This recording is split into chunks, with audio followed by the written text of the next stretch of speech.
Good afternoon, everyone. As you know, in addition to my meeting with Vice Chairman Kim Young-chol, we have teams in Singapore and at the DMZ working with their North Korean counterparts to prepare for President Trump and Chairman Kim's expected summit in Singapore. Through these series of meetings, I'm confident we're moving in the right direction. Today, Vice Chairman Kim and I discussed how our countries could come together and take advantage of the unique opportunity that our two leaders have created through their visions of the future that they have so clearly articulated. Vice Chairman Kim Young-chol is now planning to travel to Washington to deliver a personal letter from Chairman Kim Jong-un. The proposed summit offers a historic opening for President Trump and Chairman Kim to boldly lead the United States and the DPRK into a new era of peace, prosperity, and security. Our two countries face a pivotal moment in our relationship in which it could be nothing short of tragic to let this opportunity go to waste.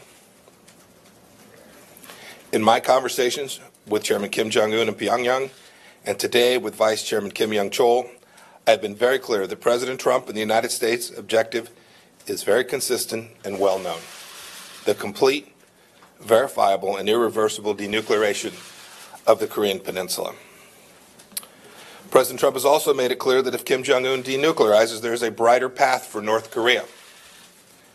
We envision a strong, connected, and secure, prosperous North Korea that maintains its cultural heritage, but is integrated into the community of nations. We think that, working together, the people of the United States and North Korea can create a future defined by friendship and collaboration, not by mistrust and fear and threats.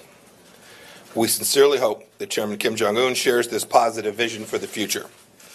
We expect both leaders to enter the summit in Singapore, if it proceeds, with their eyes wide open and with a clear understanding of the possibilities for the future.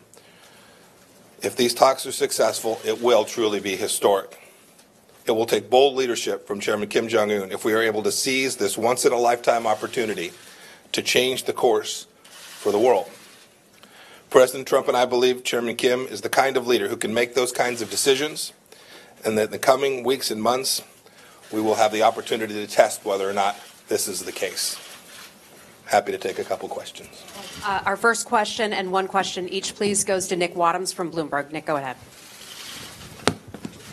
Thanks, Mr. Secretary. Last night, the State Department told us that the U.S. would be looking for a historic commitment from North Korea before the summit would go ahead.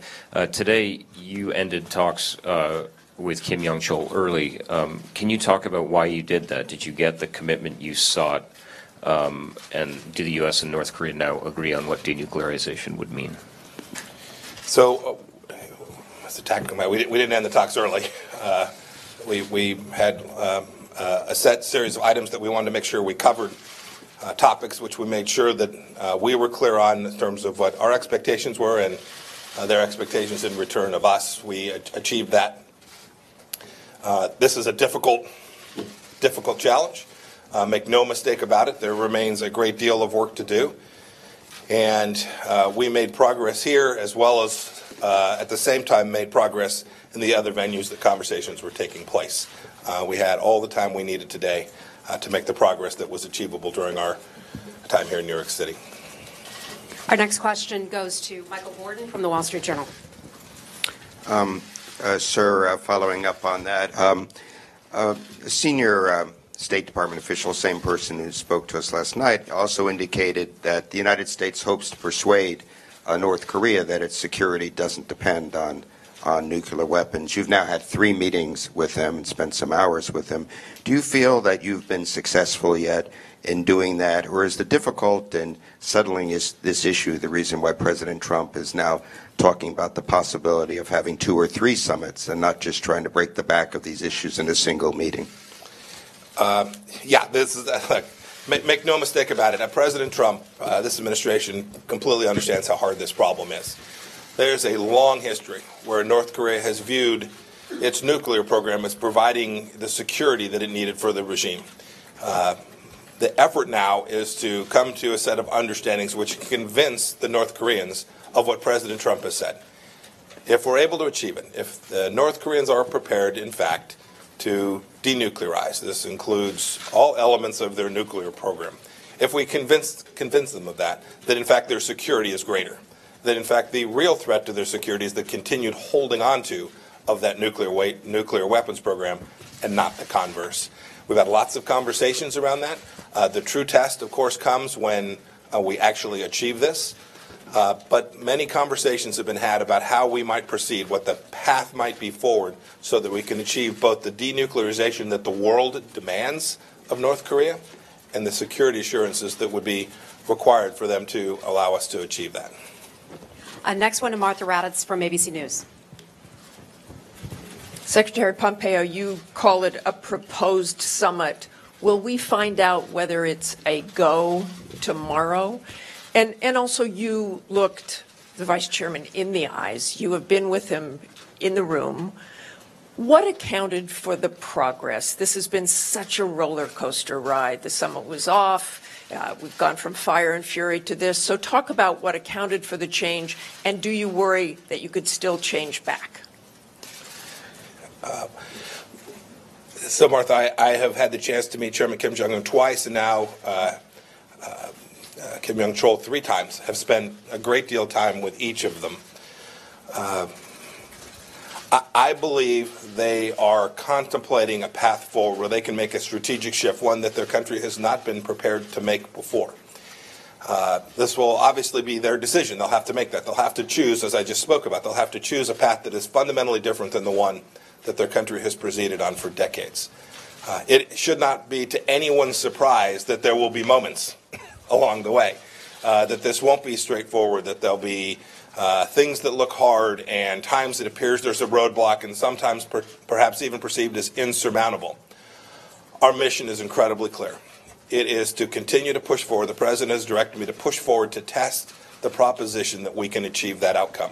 So I know everyone's following this minute by minute and hour by hour. This is going to be a process that will take days and weeks to work our way through. There will be tough moments. There will be difficult times. I've had some difficult conversations with them as well. They've given it right back to me, too.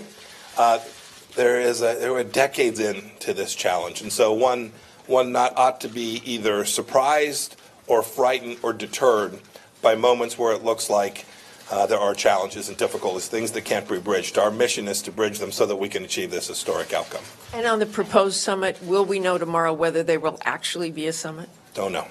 Don't know the answer to that. And our final question goes to Adam Shapiro with Fox News. Let me just say, Martha, while we may not know tomorrow, I will tell you we've made real progress in the last 72 hours towards setting the conditions, right? So your question really goes to what are the conditions? The conditions are putting President Trump and Chairman Kim Jong-un in a place where we think there can be real progress made by the two of them meeting. It does no good if we're in a place where we don't think there's real opportunity to place them together. We've made real progress towards that in the last 72 hours. And Adam from Fox.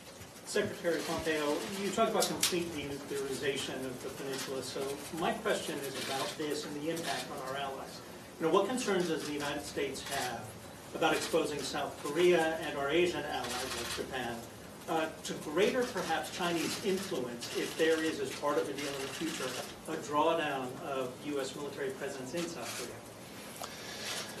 Korea? I'm not going to talk about today, nor at any time during the negotiations, about the elements of what the shape of the agreement looks like. Those are things that ought to be held so that the leaders have all the freedom they need to make the right decision. So with respect to the drawdown, it's obviously a DoD issue. I'm not going to speak to that today. What I can say is this. I've been the Secretary of State now for 30-odd days, I think. There is no daylight between the South Koreans, the Japanese, and the United States with respect to our approach to how we resolve this issue with respect to North Korea. I've spoken to my counterparts there. I've spoken to President Moon. We understand their concerns. We understand the risks that can be posed to them. And an agreement that we reach will provide an outcome that each of those countries can sign on to as well. But is there the potential for the creation, for lack of a better term, of a vacuum that the Chinese could then put in, whether it be economic, political, or militarily? Chinese are moving all around the world today. Let's be clear. The risk of that is real everywhere, not just in this particular space. We're keenly aware of it, and I am confident that the things we're talking about with respect to North Korea will not enhance the risk of that to any significant degree. We wouldn't do that to the South Koreans or the Japanese, two of our most important allies in the region. Right. Everyone, Thank thank you. you. Thank you very so much. Great to see you. Are we going to Singapore?